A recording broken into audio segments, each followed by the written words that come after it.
یادم یه روزی خدمت استاد علوی نشسته بودیم و ایشون یه جمله‌ای گفتن که خیلی ذهنیت من رو تغییر داد. اصلا زیر و رو شد ذهنیتم بعد از شنیدن این جمله. و یادم 2-3 روزم گیج بودم که قشنگ بفهمم چی شنیدم، چی شد، قضیه چی بود. حالا نشسته بودیم داشتیم راجع به برنامه‌ریزی صحبت می‌کردیم و اینکه چقدر برنامه‌ریزی سخته، زندگی با برنامه‌ریزی خیلی دشواره.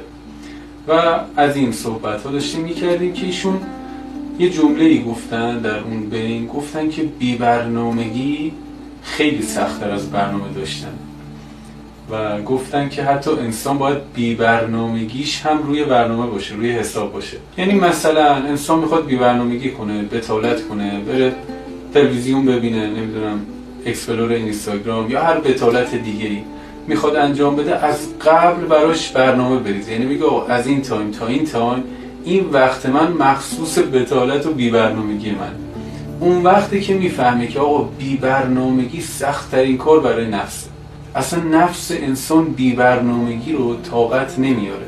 ببین آقا بدنت روی برنامه است، روانت روی برنامه است، همه چی انسان روی برنامه است.